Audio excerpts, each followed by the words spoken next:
Hello everyone, সবাই কেমন আছেন? আশা করছি ভালোই আছেন। সো অনেকদিন পর আজকে আবার চলে আসলাম, এবং কেন চলে আসছি আশা করি বুঝতেই পারছেন। হয়তোবা কোনো রিভিউ সেশন দেওয়ার জন্য চলে আসছি।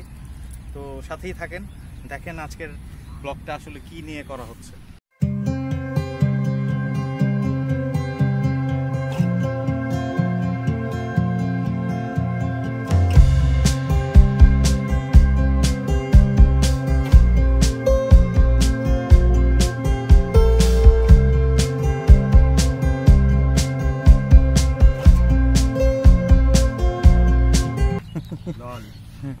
এত লেট হলো যে ভাই, রাস্তার যে জ্যামের অবস্থা বলার বাইরে। বুঝতে পারছি। তারপর ভাই আপনার কি অবস্থা? আছে আলহামদুলিল্লাহ, চলতেছে। অনেকদিন পরে সময় পেলাম, চিন্তা করলাম তাহলে তোর একটু ফোন টোন দেই, ফোন দিয়ে একটু আড্ডা করি। প্লাস অনেকদিন ধরেই তো তোর কেপিটি চালাচ্ছি, সেটার একটা রিভিউ নিয়ে নেই। রিভিউ দিতে পারবো, কিন্তু প্রচুর পরিমাণ রাফ ইউজ করা হয়, তো কতটুকু বলতে পারবো জানি না। হয়তো নরমাল মানুষজন যারা বাইক শুনবো, সমস্যা নাই, ইন্টারাপশন করতেছি, সরি। আমরা সবই শুনবো, কিন্তু একটা অক্সিজেন বিরতির পর। ঠিক আছে, ওকে। ব্রেক নেওয়া হয়েছিল অক্সিজেনের জন্য, এবং অক্সিজেনের ব্রেকের পরে পিছনের ভিউটা দেখেন কত সুন্দর। এটা আমাদের উত্তরা দিয়াবাড়ির একটা ভিউ। আর কথা না বাড়াই, যে পারপাসে আসছি আজকে ওই পারপাসটা আগে ফিল আপ করি। তো আমার সাথে আজকে আমার ছোট ভাই আছে রাফি, এবং ও কেপিটি ভার্সন 1 NBF1 যেটা, ওইটা প্রায় 5 বছর ধরে চালাচ্ছে এবং 58,000 কিলোমিটার চালায় ফেলছে। তো চিন্তা করলাম অনেক বাইকেরই তো ব্লগ টক করছি, এটাও একটা রিভিউ নেওয়া যাক রাইডারের কাছ থেকে। সো আজকের পারপাসটা এটাই, যে রাফির কাছ থেকে রাইডিং রিভিউটা নিব 58,000 কিলোমিটার চালানোর পর আসলে কেপিটির সার্ভিসটা কীরকম দিচ্ছে। সো আমার সাথে এখন আছে রাফি। ভাই কেমন আছেন? আশা করি ভালো আছেন। তো আজকে বেশ ভালো একটা কড়া রিভিউ দিব, অনেকদিন ধরে চালাচ্ছি। সেটাই তো, চলেন আর দেরি না করে রিভিউটা নিয়ে নেই ওর কাছ থেকে। রাফি, কি অবস্থা? চলতেছে কিরকম? বেশি একটা ভালো না, কারণ আপনি ভালো থাকতে দেননি। এত শর্ট টাইমে মানে একটা রিভিউ দেওয়া আসলে একটু টাফ। তার উপরে হচ্ছে চিটাগং থেকে আসলাম, বাইকের অবস্থা দেখে আই গেস বুঝতে পারতেছেন। হ্যাঁ, বাইকের অবস্থা একদম পুরো ছেঁড়া বেড়া অবস্থা, কাদা টাদা বইরা একদম শেষ অবস্থা। আমি আসলে তোমার ওই চান্সটাও দেই নাই যে বাইকটা ধুয়ে আসবে আমার কাছে। তো প্যারাময় বড় ভাই থাকলে কেমন লাগে? প্যারাময় বলতে আসলে কিছু নাই, বড় ভাই বলতে অনেক কিছু। হ্যাঁ সেটাই। সো বড় ভাই ভালো লাগে, প্যারাময় ওইটা আমি মানে ইস্যুতেই ধরি না। প্যারা নরমালি থাকবেই সবকিছুতে, বাট এইটা কোনো প্যারা না, এবং আপনি কোনো প্যারা না। সো এটা একটা প্যারাবিহীন review. Thanks for your compliment. Almost তো 5 বছর চালাইলি বাইকটা, রাইট? হ্যাঁ, 58,000 চালানো হয়েছে। সো আফটার মানে 5 ইয়ার্স অফ রাইডিং এক্সপিরিয়েন্স, কেপিটির সার্ভিস কিরকম NBF1 এর? যেহেতু এটা আমার 2018 শেষে কেনা, তো তখন থেকে চালাচ্ছি, এবং অন্য কিছুর তুলনায় আমি বলবো যে এটার ইঞ্জিন পারফরমেন্স খুবই ভয়ানক রকম ভালো। আচ্ছা, তার একটা রিজন হচ্ছে যে এটা প্রচুর টর্কি একটা বাইক। সবাই হয়তো জানে যে এটাতে কেপিআর এর ইঞ্জিনটাই ব্যবহার করা হয়েছে, একটুখানি টুইক করে বা স্পেসিফিকেশন হালকা পাতলা এদিক ওদিক করে। তো আলটিমেটলি এই বাইকটা হচ্ছে তাদের জন্য যারা আসলে পছন্দ করে যে আমি একটা ভালো ক্রুজিং স্পিড চাই, একটা স্পিড চাই যেটাতে আমি ইজিলি আমার বাইক কোনো রকম রোয়ার না করে, কোনো রকম এফোর্ট না দিয়ে আমি যাতে একটা স্মুথ স্পিডে আমি চালাতে পারি, 90, 100, 110 এরকম, যেটা হাইওয়েতে। আমি বলবো যে কেপিটি মূলত হাইওয়ের জন্য ক্রিয়েট করা হয়েছে। হাইওয়ের জন্য ক্রিয়েট করা হয়েছে এই কারণে যে যদি আমি ইতিহাস ঘাটি, অ্যাডভেঞ্চার বাইক মূলত কিন্তু আসলে সিটি রোডসের জন্য না, কিন্তু কালের বিবর্তনে এবং মানুষের চাহিদাতে আপনার আলটিমেটলি এটা একটুখানি 19-20 করে সিটি প্লাস অফরোড সব জায়গায় আসলে বাইক, বোথ পারপাস বাইক আর কি। বোথ পারপাস বাইক আসলে বাইক তো ভাই, যে হোন্ডা গোল্ড উইংও চালায়, সে শহরের ভিতরেও চালায়, তার যদি এখন প্রয়োজন পড়ে যে সে সাজেক যাবে গোল্ড উইং নিয়ে, সে সাজেকও যাইতে পারবে। সেটাই। এখন বাইকটা টু বি অনেস্ট ম্যাটার করে না, ম্যাটার করে হচ্ছে আপনার রাইডিং এক্সপেরিয়েন্স, আপনার রাইডিং স্কিল। বাইকটা ম্যাটার করে কোন সময়? যখন আপনার একটা সার্টেন স্পেসিফিকেশন থাকে, আপনার একটা সার্টেন ডিমান্ড থাকে যে আমি আমার বাইকটা এই পারপাজেও ইউজ করব, ওই পারপাজেও ইউজ করব, মূলত যার কারণে ডুয়াল পারপাস বাইক। আমি পার্সোনালি পছন্দ করি যে আমি অফরোডেও চালাইতে পারবো, কারণ আমার ম্যাক্সিমাম টাইম, যেমন আজকে চিটাগং থেকে আসলাম, আমার ঢাকার বাইরে ম্যাক্সিমাম টাইম যাওয়া লাগে। তো যার কারণে আমি বলবো যে আমার জন্য এখন পর্যন্ত the most perfect suited bike হচ্ছে কেপিটি। ওকে। তার কারণ হচ্ছে আমি যেমন টর্ক চাই, আমি যেমন পাওয়ার চাই, আমি মোরাললেস মনে করেন যে আমি একটা হাইওয়েতে যেহেতু বাস বা হেভি কোনো গাড়ি পিছনে রেখে চালাইতে হয় না, এখন আমি সেটা ওভারটেক করব বা আমি একটা ডিস্টেন্স ক্রিয়েট করব, আমি খুব ইজিলি কেপিটি দিয়ে সেটা করতে পারি। টর্কি ইঞ্জিন খুব ভালো মতো হোল্ড করে যে পর্যন্ত স্পিড তোলা হয়। এখন এর পজিটিভ দিক বলতে গেলে অনেক আছে, এর নেগেটিভ দিকও আছে অনেক। নেগেটিভটা দিয়ে স্টার্ট করি। নেগেটিভটা দিয়ে যদি স্টার্ট করি, এর ফার্স্ট নেগেটিভ ইস্যু হচ্ছে এর লাইট। হ্যাঁ, লাইটের ইস্যুটা বুঝছি, খুবই মানে লো হেডলাইটটা টু বি অনেস্ট আপনার টোটালি আনসুটেড ফর লং রোডস। তার কারণ হচ্ছে এর লাইটটা আপনি যখন হাই বিম দিবেন, এই হাই বিমটা দিয়ে আপনি মোরাললেস আপনি রাস্তা দেখতে পারবেন না, বাট রাস্তার উপরে গাছপালায় বাদুর ঝুলে আছে না সাপ ঝুলে আছে না জিনভূত আছে আপনি ওইটা দেখতে পারবেন। বুঝতে পারছি। মোট কথা এর ফোকাসটা উপরের দিকে, মানে অ্যালাইন করা যায়, অ্যালাইন করা একটুখানি এদিক সেদিক হয়েছে। আর আরেকটা হচ্ছে এর যে দুইটা লাইট যেটা রাস্তাকে ফোকাস করে, হ্যাঁ, এর এই দুইটা লাইট খুবই কম পাওয়ারের। ওকে। কম পাওয়ারের বলতে আপনার নরমালি ফগ লাইটে যেরকম ফোকাসটা পাওয়া যায়, যেমন মানে লুমিনেন্সটা পাওয়া যায়, হ্যাঁ, এইটাতে সেটা না। ইনফ্যাক্ট সিটির ভিতরেও আপনি মনে করেন যে এখন আপনার পাশ দিয়ে একটা গাড়ি যাচ্ছে বা একটা বাস যাচ্ছে, ওই বাসের লাইটের কারণে আপনার লাইটটা টোটালি ধামাচাপা পড়ে যাবে। বুঝতে পারছি। এই হচ্ছে একটা প্রধান সমস্যা।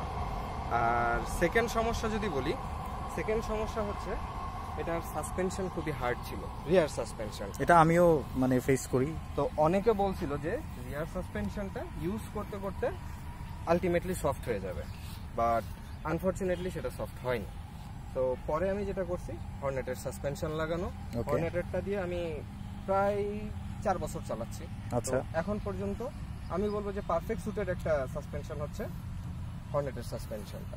অ্যান্ড এটাতে আপনার তেমন ঝাঁকিও নাই বা তেমন হার্ডনেসও নাই যে আপনি পড়লে সাডেনলি কোনো একটা আপনি লুপ হলে পড়লেন বা আপনি একটা গর্তে পড়লেন বা একটা স্পিড ব্রেকারের উপর দিয়ে গেলেন, আপনার সাথে সাথে আপনার যে পিঠে শকটা অ্যাবজর্ব করে নেবে। এক্স্যাক্টলি। বা আপনি সাডেনলি আপনি রিল্যাক্সে চালাচ্ছেন, এখন হঠাৎ করে আপনি একটা পট হলে পড়লেন, যে জার্কটা খাবেন আপনার কিন্তু আলটিমেটলি মেরুদণ্ড দিয়ে মেরুদণ্ডে একটা এই ইফেক্টটা আমি মোরাললেস পাচ্ছি না। আর এটার থার্ড একটা সমস্যা আমি বলবো যে এটার ব্রেকিং মোরাললেস আপনার প্রত্যেকটা অ্যাডভেঞ্চার বাইকই আপনার ফোকাসটা করে ওদের ব্রেকিংটা সামনের চাকায়। ওকে।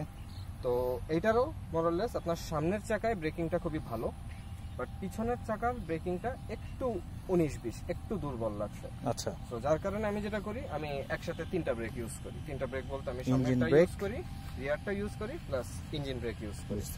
এখন এটা আমার কাছে মনে হয় যে পিছনের যদি রিয়ার ব্রেকটা যদি আরেকটু স্ট্রং করা যেত, তাহলে বাইকটা অলমোস্ট নিয়ার পারফেক্ট, তাহলে আমি বলবো যে পারফেক্ট হতো। ভার্সন 2 আর 3 এর মধ্যে কি সেম প্রবলেম আছে নাকি চেঞ্জ করছে? মোরাললেস সেম প্রবলেম আছে। ওকে। দেন এই বাইকের আরেকটা মেজর ইস্যু আছে। মেজর ইস্যু এই কারণে বলবো যে আপনি বৃষ্টির ভিতরে চালাচ্ছেন, কোনো সমস্যা নেই। ওকে। আপনি ইভেন আমি যেমন এখানে আসার সময়, আমি গতকালকে আসার সময় লিটারালি আমার বলতে গেলে আমার সিট পর্যন্ত পানি উঠে গেছে, রাস্তায় পানি জমা ছিল। আচ্ছা। তো আলটিমেটলি আমি ওটার ভিতর দিয়ে চালাই আসছি, আমার কোনো ওয়্যারিং এর সমস্যা হয় না। আচ্ছা আচ্ছা। মজার বিষয় হইতেছে আপনি যখন আইডল অবস্থায় থাকতেছেন এবং আপনার যখন এই সুইচগুলোর ভিতরে যখন পানি যায়, আচ্ছা, আপনি যখন হাই প্রেসার ওয়াশ করেন এর ভিতরে যখন পানি যায়, তখন আপনার এই সুইচগুলোর কারণে আপনার রিডিং এ অনেক ঝামেলা হয়। দেখা গেল যে আপনি ইন্ডিকেটর দিচ্ছেন, ইন্ডিকেটর কাজ করছে না, মাঝে মধ্যে হর্ন কাজ করে না, মাঝে মধ্যে আপনার হাই বিম কাজ করে না।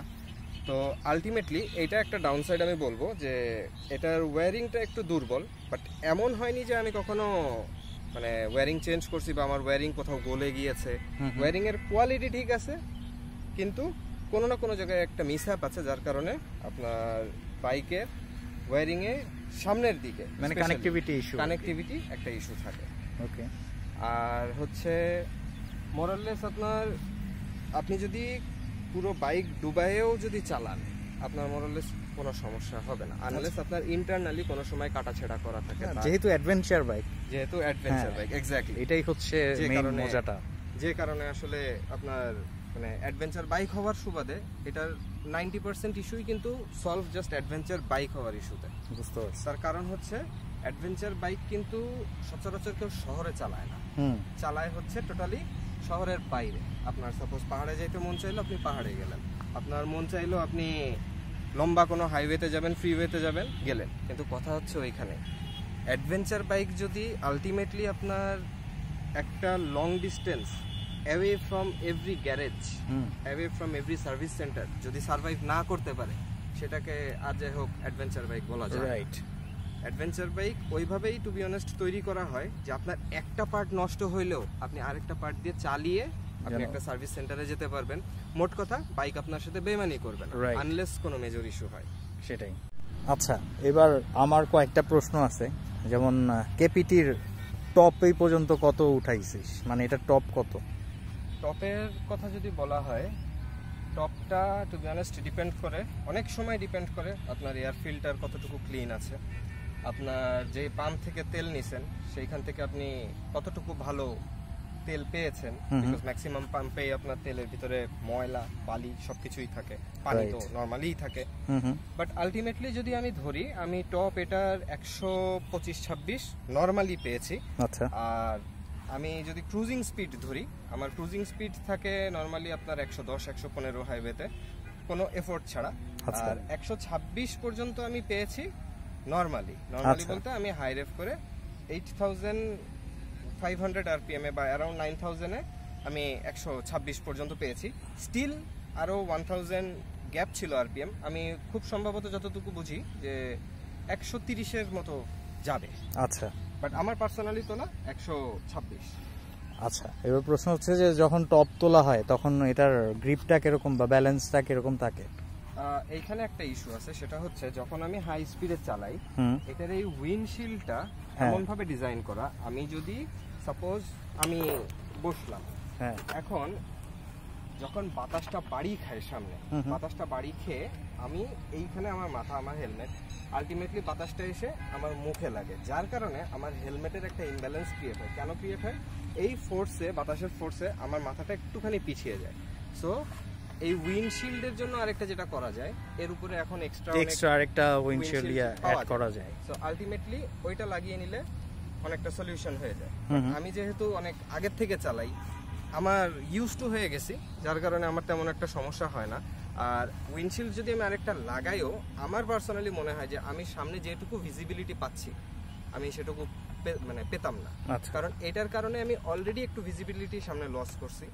এখন যদি উইন্ডশিল্ডটা লাগাই, এখান থেকে আরো 2 ইঞ্চি বা 3 ইঞ্চি যদি উঁচু হয়, আমি কিন্তু সামনে আরেকটু ভিজিবিলিটি লুজ করব। তো যার কারণে আমি পার্সোনালি এটা এক্সটেন্ড করিনি। আর হচ্ছে এটার টপ স্পিড বা আমি যখন হাইওয়েতে চালাই, আমার ইমব্যালেন্স কখনো ফিল হয়নি, বা এমন হয়নি যে পাশ দিয়ে কোনো একটা বাস আমাকে ওভারটেক করে গেছে, বা আমি যে বাস গেলে যে উইন্ড প্রেশারটা থাকে, যে বাতাসের ধাক্কাটা থাকে, সেই ধাক্কায় কখনো এমন হয়নি যে আমার বাইক কেঁপে গেছে বা হয়েছে কোনো রকম মানে এদিক ওদিক হয়ে গেছে। আচ্ছা। তার একটা মেজর রিজন হচ্ছে বাইকটার ওয়েট আমি বলবো যে বেশ ভালোই, 153 কেজি। তো আলটিমেটলি বাইকটা আপনার মানে ভারী হওয়ার সুবাদে এটার ব্যালেন্স এক্সট্রিমলি লেভেলের ভালো। ওকে। এবং আপনার মানে কোনো সময় এমন হয়নি যে হাইওয়েতে আমি খুব স্পিডে চালাচ্ছি বা আমার ব্রেক করা লাগছে কোথাও, বা আর্জেন্ট কোনো সিচুয়েশনে বা সামনে কিছু একটা পড়ছে ব্রেক করা লাগছে, কখনো এমন হয়নি যে ওয়েট ডিস্ট্রিবিউশনের কারণে আমার বাইকটা ইমব্যালেন্স হয়ে গেছে সাডেন ব্রেকের কারণে। আমি বলবো যে এখন পর্যন্ত বেস্ট ওয়েট ডিস্ট্রিবিউশনের যদি কোনো বাইক চালিয়ে থাকি সেটা হচ্ছে কেপিটি। বাইকে কি কি মডিফাই করছিস পারফরম্যান্স বিল্ড আপের জন্য? বাইকে মডিফাই বলতে তেমন কোনো মেজর মডিফিকেশন করি নাই, বাট আমি উমা রেসিং কয়েলটা ইউজ করি। আচ্ছা। এবং উমার রেসিং প্লাগটা ইউজ করি, লেজার কাট ইরিডিয়াম। আমি বলবো যে এটাতে আমার যথেষ্ট পরিমাণ পারফরমেন্সে ডিফারেন্স আসছে। আমি আগে যা চালাইতাম, যেভাবে চালাইতাম, আমার এখন তার থেকে অনেক বেটার পাওয়ার ডেলিভারি মনে হয়। আচ্ছা। এবং আমার একটা জিনিস আমার পার্সোনালি মনে হয়েছে যে আমি আগে যেখানে মাইলেজ পেতাম সিটির ভিতরে 32-33, সেখানে আমি এখন মাইলেজ পাই প্রায় 35-36, এবং আমি হাইওয়েতে প্রায় 42 থেকে 45 পাই। এই প্রশ্নটা করতে নিছিলাম যে মাইলেজ কত আসে, তার আগে চলে আসছে। গুড। তো এইটা এই কারণে বললাম যে উমা রেসিং কয়েল ইউজ করার পরের থেকে আমি দেখছি যে আমার বাইকের পারফরমেন্স অনেক মানে ইমপ্রুভ তো করছেই, প্লাস আমি মাইলেজ ভালো পাচ্ছি, আমার টর্ক, আমার পাওয়ার ডেলিভারি সবকিছুই মোরলেস ঠিক আছে। আচ্ছা।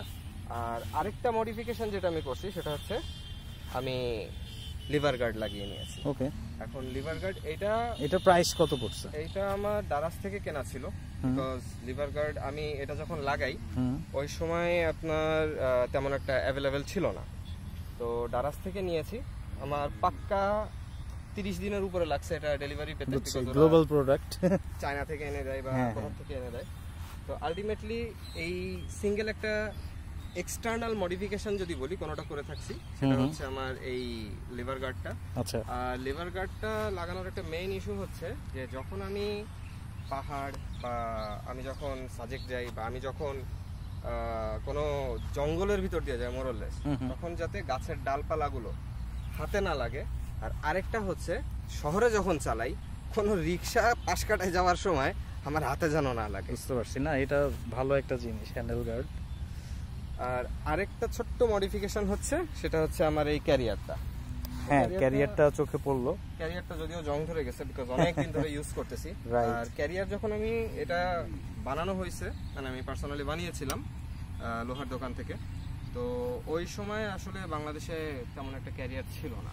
ক্যারিয়ার বলতে তখন তো টপ বক্সের কোনো নামগন্ধই ছিল না। না, তখন কোনো টপ বক্সের নামগন্ধ ছিল না বা সাইড প্যানিয়ারের কোনো নামগন্ধ ছিল না। তো আমি এইটা বানিয়ে নিই হচ্ছে 2018-তেই, তো ওই সময় থেকে চলতেছে, বিকজ ওই সময় ছিল না। এটা হয়তো দেখতে উইয়ার্ড না, বুঝতে পারছি, যেহেতু আগের ওল্ড শেপ, সেক্ষেত্রে বুঝতে হবে তখনকার সময় কিন্তু এটা একটা ইয়ে ছিল, আধুনিক বা একটা ইয়ের মধ্যে পড়ে। তখনকার সময় বলতে আমার মোরালেস কাজ হয়ে যেত এরকম একটা বিষয়। পিছনে আমার একটা ব্যাগ ঝুলাইলে তোর তো ম্যাক্সিমাম ঢাকার বাইরেই কাজ, অফিসিয়াল পারপাসে যেহেতু যাইতে হয়, তখন ম্যাক্সিমাম টাইমে আমার এইটাতেই কাজ হয়ে যেত। বাট এখন যেসব সাইড প্যানিয়ার গুলো আসছে, যেসব আপনার টপ বক্স গুলো আসছে, সেইগুলো টু বি অনেস্ট এটাতে সেট করা হবে না। আবার নতুন করে ইয়ে করতে হবে। আর এখন তো কাস্টম পাওয়াই যায়।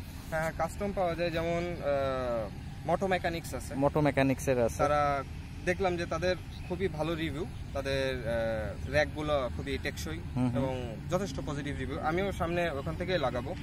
আর সাইডে দুইটা মানে প্যানিয়ার যাতে লাগাতে পারি আমি সেভাবেই সেট করে নিব, যেহেতু আমার ম্যাক্সিমাম টাইম দৌড়ের উপর থাকা লাগে, ঢাকার বাইরে এরকম অল টাইম। তো আলটিমেটলি এইটা আর আমার লিভার গার্ডটাই আমার এক্সটার্নাল মডিফিকেশন। ওকে, আরেকটা প্রশ্ন, সেটা হচ্ছে যে 5 বছর ধরে তো চালাইতেছস, সেই ক্ষেত্রে পার্টস পাওয়া নিয়ে বা পার্টসের অ্যাভেলেবিলিটি নিয়ে কোনো প্রবলেম কি ফেস করতে হচ্ছে? পার্টস অ্যাভেলেবিলিটি সত্যি কথা বলতে Lifan KPT, Lifan company to be honest যে মেইন ডিস্ট্রিবিউটর রাসেল ইন্ডাস্ট্রিজ, আমি তাদের কাছ থেকে যে যথেষ্ট পরিমাণ সাপোর্ট পেয়েছি। আচ্ছা। তো আলটিমেটলি আমার পার্সোনালি কখনো ইস্যু হয়নি যে আমি পার্টস পাইনি বা এমন কিছু। আর টু বি অনেস্ট আমার এমনও এক্সটার্নাল বা ইন্টারনাল কোনো পার্টস লাগে নাই যেটার কারণে আমি মানে আমার হেভি কোনো কাজ আটকায় আছে। বুঝতে পারছি। আমার নর্মালি মানে আমার চালানোর উপরে আমার নিজের দোষেই আমার ক্লাচ প্লেটটা চেঞ্জ করা লাগছিল, তো ওই ক্লাচ প্লেটটাই যা মোরলেস চেঞ্জ করা। আর তাছাড়া ক্লাচ প্লেট তো বোধহয় আরটিআর এরটাও ইনস্টল করা যায়। আরটিআর এরটা ইনস্টল করা যায় এটা আমি শুনছি। তো চিটাগাং এর মাহি ভাইরে তো চিনোছি। হ্যাঁ, তো মাহি ভাই কিন্তু ওনার ইয়ের মধ্যে ম্যাক্সিমাম টাইম এই মানে আরটিআর এর ক্লাস প্লেটটা ইউজ করতো, এবং ওনার কাছ থেকে যখন লাস্ট রিভিউ নিয়েছিলাম তখন উনি এটা বলছিল, মেনশন করে যে আসলে যখন দূর দূরান্তে যাইতে হয় তখন তো ক্লাস প্লেট তার সাথে করে নিয়ে যাওয়া যায় না। তো ওই টাইমে বলছে যে অল্টারনেটিভ হিসেবে আরটিআর এর ক্লাস প্লেট ইনস্টল করা যায়। হ্যাঁ, আরেকটা জিনিস সেটা হচ্ছে এই বাইকের যেটা আপনি জিজ্ঞেস করলেন যে কি কি এক্সটার্নালি অন্য বাইকেরটা লাগে, এটার আরেকটা জিনিস যেটা লাগে সেটা হচ্ছে আরটিআর এর ব্রেক প্যাড। ওকে, ফ্রন্ট এন্ড রিয়ার দুইটাই? ফ্রন্ট এন্ড রিয়ার দুইটাই। তো আলটিমেটলি আমি ফ্রন্টেরটা আমার এখন পর্যন্ত তেমন চেঞ্জ করা লাগে নাই, বাট পিছনেরটা রিয়ার ব্রেক যেহেতু আমার বেশি ইউজ করা হয়, তো আমার রিয়ার ব্রেক আমার বর্তমানে যেটা সেটা আরটিআর একটা লাগাও এবং ইজিলি ফিট হয়ে গেছে। ওকে। আর আরেকটা ইস্যু হচ্ছে যে কোনো ব্রেক প্যাডই আপনার আলটিমেটলি মানে বাংলাদেশের পরিপ্রেক্ষিতে 3 থেকে 3,500 কিলো নর্মালি যায় যদি প্রপারলি ইউজ করে। যেমন আমি পার্সোনালি আমার প্রায় 5-5,500 কিলো যায়।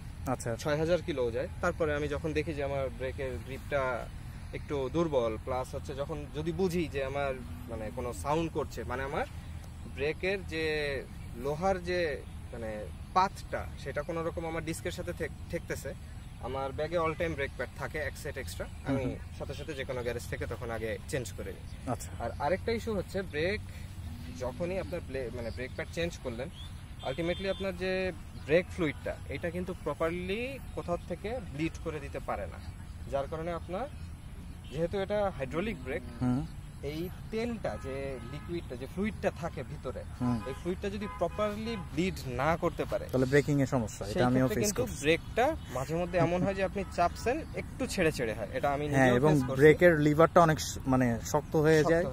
হ্যাঁ, এক্স্যাক্টলি। এটা আমি রিসেন্টলি বেশ কয়েকদিন ফেস করছি। প্রপার ব্লিডিং এর জন্য আমি বলবো যে সার্ভিস সেন্টার আমার সবথেকে বেস্ট সাপোর্ট দিছে।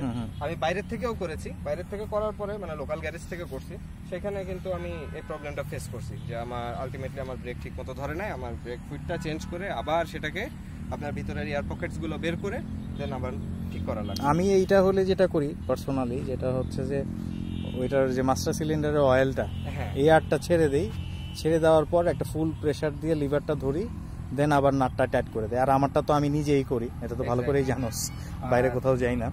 আর আরেকটা ইয়ে আছে যে মোটো গ্যারেজ নামে একটা বাইকের গ্যারেজ আছে, যেখানে রিসেন্টলি শুনছি যে আপনার বাইক মানে ব্রেক ফ্লুইড ব্লিড করার জন্য ওদের আলাদা একটা মেশিন নিয়ে আসছে। আচ্ছা। সো আলটিমেটলি আপনার মানে ব্রেক ফ্লুইডের যে ইস্যুটা, এয়ার পকেট জমে থাকার যে ইস্যুটা, এটা আপনার মোরলেস বলতে গেলে সলভ। এটা সব জায়গায় আসে না, এমন না যে মেশিনই লাগবে, আচ্ছা, বা কোনো রকম ইয়ে লাগবে। যারা এক্সপার্ট তারা ঠিকই আপনার এয়ার পকেটটা বের করে দিতে পারবে। বুঝতে পারছি। যেহেতু রাসেল ইন্ডাস্ট্রি থেকে ওদের যে সার্ভিস সেন্টার সানার পাড়ে আছে, আর একটা হচ্ছে মিরপুর 10-এ। আচ্ছা। আমার টুকটাক যা সমস্যা হয়, যদি কোনো সময় সমস্যা হয়, আমার ট্যাপের অ্যাডজাস্ট করা লাগতে পারে বা আমার স্প্রকেট চেঞ্জ করা লাগছে, স্প্রকেট চেঞ্জ করা লাগতে পারে, আমি কখনো আটকায় থাকিনি যে আমার পার্টস অ্যাভেলেবিলিটি কারণে আমি কখনো আটকায় থাকি না।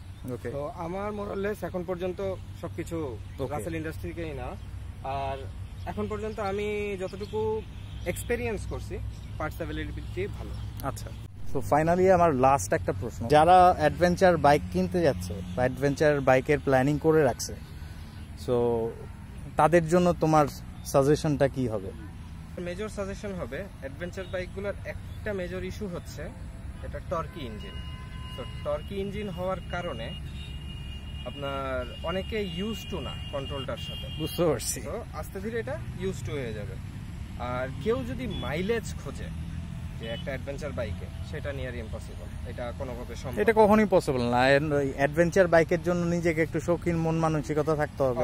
যেমন ডার্ট বাইকেও আমি কিন্তু হিউজ মাইলেজ পাবো না, কারণ আমার ডার্ট বাইকের মজাটাই হচ্ছে আমি অফরোডিং রাস্তায় চালাইতে পারতেছি, বাম্পি রোডে চালাচ্ছি, এবং অফরোডিং রাস্তায় গেলে কিন্তু আপনার এমনিও মাইলেজ, হ্যাঁ, আর মাইলেজ কিন্তু এমনিও কম পাওয়া যায়। এক্স্যাক্টলি।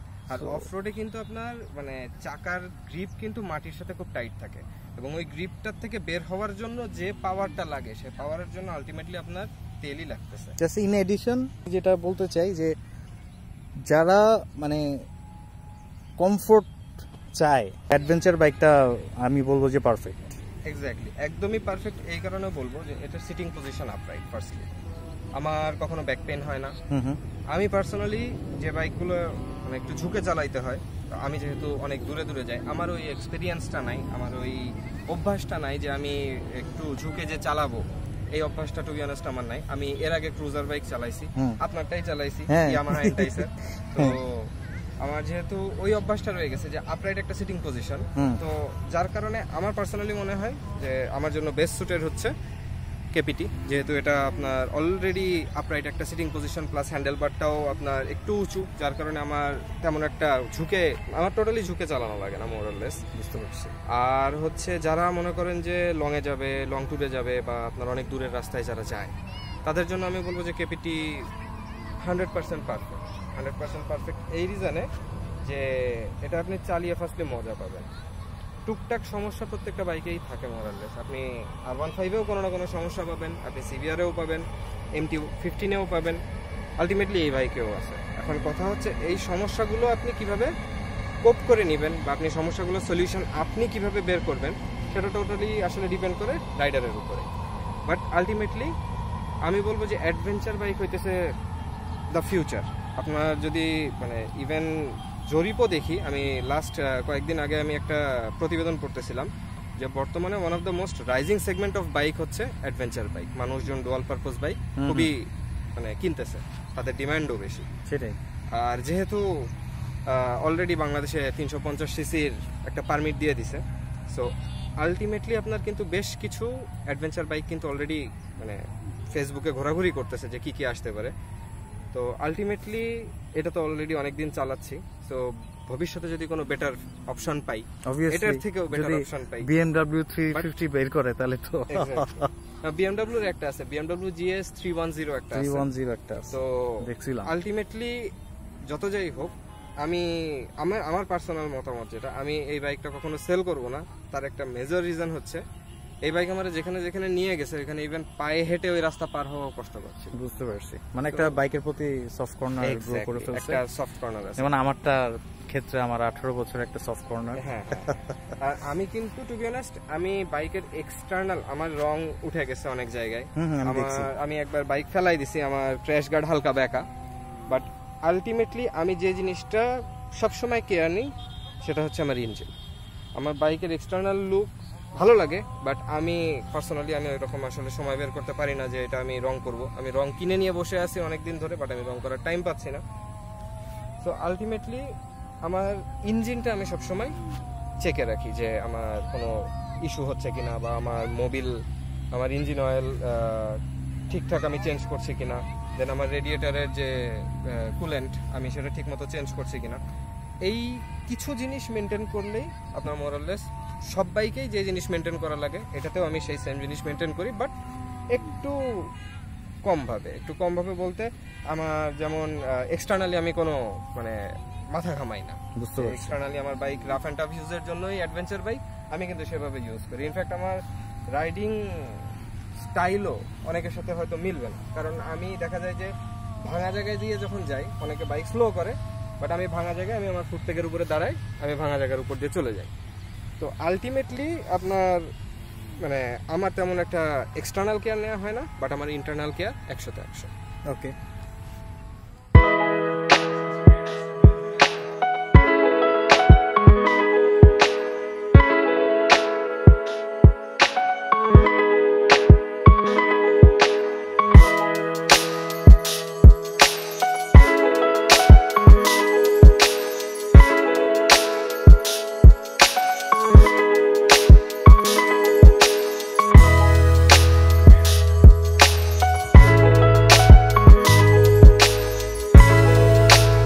ফাইনালি আজকে KPT 1 এর রিভিউ দিলাম। জানি এটা অনেক পুরাতন একটা বাইক, বাট এটার আসলে অনেস্ট রিভিউ পাওয়াটা অনেক টাফ, কারণ অনেকেই দেখা যাচ্ছে যে মানে ব্র্যান্ডিংয়ের কারণে, কিছু ফ্যাসিলিটি অ্যাপিল করার কারণে হয়তো নিউট্রাল কোনো রিভিউ দিচ্ছে না।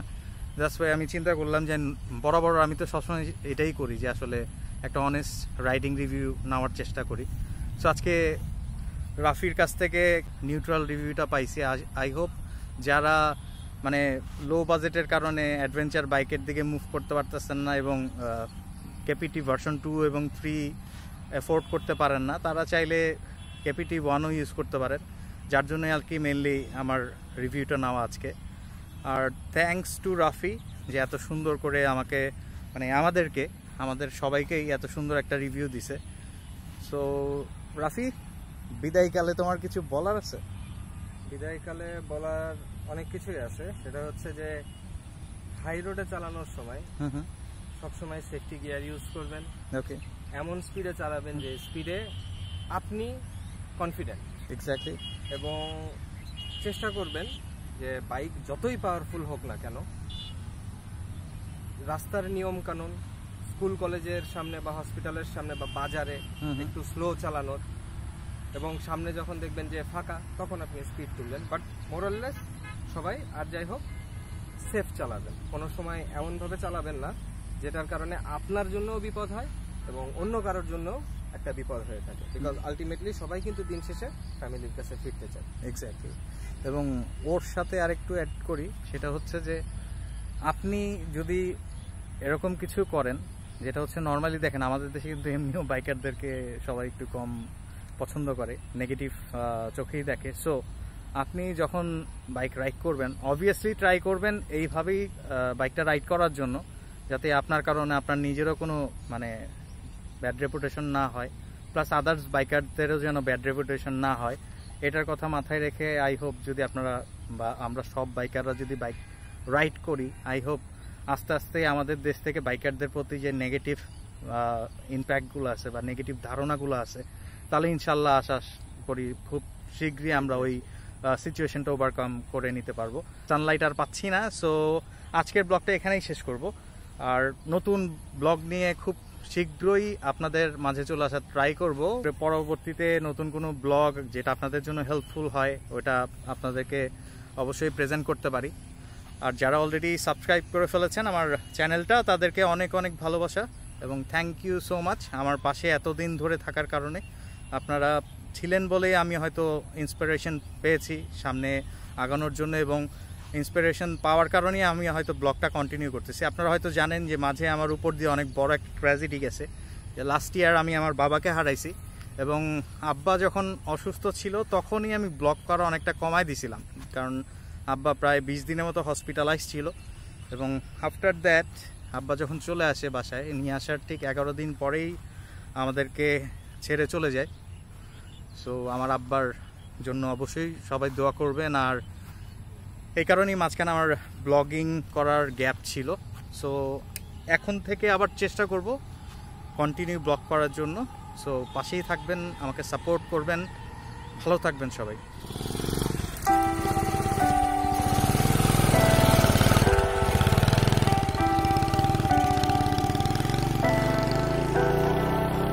Leave me, baby, don't wanna fall again. This just hurt me. Just think about it, but you hold me like you don't wanna break.